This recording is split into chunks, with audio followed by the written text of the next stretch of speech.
Bismillahirrahmanirrahim. Assalamualaikum warahmatullahi wabarakatuh.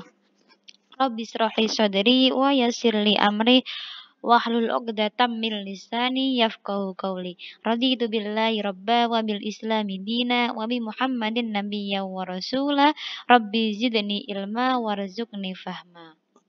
Nah, bagaimana kabarnya hari ini? Semoga anak-anak tetap dalam keadaan sehat walafiat dan tidak kurang suatu apapun. Semoga tetap bersyukur dimanapun keadaan kita, bagaimanapun keadaan kita. Oke? Melanjutkan materi selanjutnya, masih bersama tema 3, subtema 1, muatan IPS.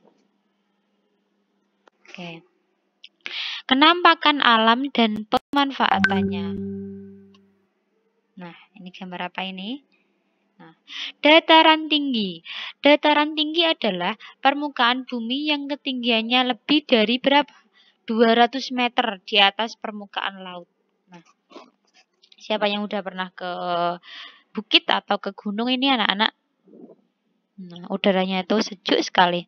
Nah, dataran tinggi sangat cocok dimanfaatkan sebagai yang pertama untuk lahan perkebunan, yang kedua untuk peternakan, dan yang ketiga tempat biasanya wisata seperti itu, yaitu tempat rekreasi. Nah, biasanya penduduk di sana itu memiliki mata pencaharian sebagai petani dan peternak.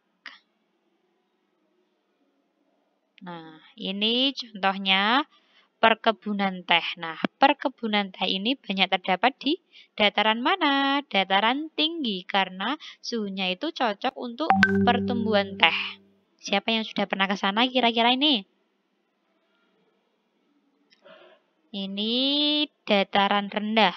Dataran rendah adalah permukaan bumi dengan ketinggian dari berapa ini?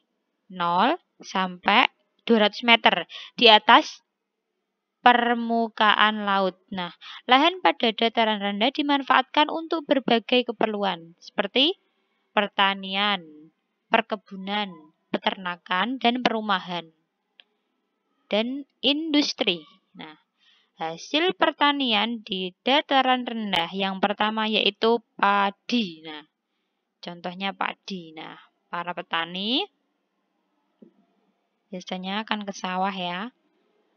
Ini lagi ngapain ini? Lagi menanam padi. Nah, termasuk pemanfaatan dataran rendah yaitu pertanian. Yang kedua, menghasilkan tebu yang manis. Kemudian kelapa sawit. Nah, yang tadi hasil pertanian, sekarang hasil peternakan di dataran rendah. Ada kambing dan ikan lele. Nah, mata pencaharian penduduk di dataran rendah, yang pertama, petani, peternak, dan pegawai perusahaan. Nah, yang ketiga, pantai. Nah, pantai ini adalah dataran yang berbatasan langsung dengan laut. Umumnya itu landai dan berpasir. Nah, beberapa macam pemanfaatan pantai. Untuk apa kira-kira? Yang pertama untuk budidaya ikan laut, ada udang, cumi, dan rumput laut.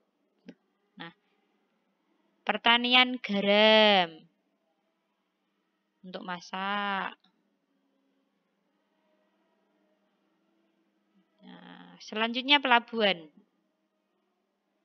Nah, mata pencaharian penduduk di dataran pantai itu ada nelayan, peternak ikan, petani kelapa, petani garam, dan penjaga pantai. Nah, next, ciri-ciri SDA atau sumber daya alam. Salah satu contoh sumber daya alam adalah tanaman. Nah, tanaman yang tumbuh di dataran tinggi, ada yang tumbuh di dataran yang rendah. Tanaman yang tumbuh di dataran rendah dan tinggi itu ada padi. Tanaman padi tumbuh di dataran tinggi dan di dataran rendah. Di daerah apa? Beriklim tropis. Nah, ini gambar lagi ngapain ini?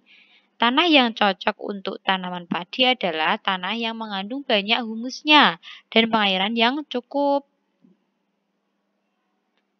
Nah, pada awal masa tanam, tanaman padi harus digenangi oleh air. Kalau nggak ada air, nggak bisa. Tanaman padi harus ditanam di lahan terbuka karena membutuhkan cahaya matahari.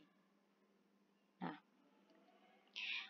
selain itu, padi juga dapat ditanam di tanah yang miring atau lereng. Nah, sawah bertingkat yang terdapat di lereng disebut dengan sengkedan. Nah, ini gambar apa ini? Gambar perkebunan teh. Nah, tanaman teh tumbuh di daerah tropis dan subtropis dengan curah hujan yang cukup tinggi. Contohnya ada di Wonosobo. Nah, tanah yang cocok untuk tanaman teh adalah tanah yang mengandung humus. Nah, berbeda dengan padi anak-anak. Kalau teh itu tidak memerlukan banyak air saat awal ditanam. Kalau padi membutuhkan banyak air. Nah, semakin tinggi daerah penanaman teh, semakin tinggi pula kualitas teh yang dihasilkan nantinya. Oke. Terima kasih. Sekian untuk hari ini. Mohon maaf bila ada salahnya. Assalamualaikum warahmatullahi wabarakatuh.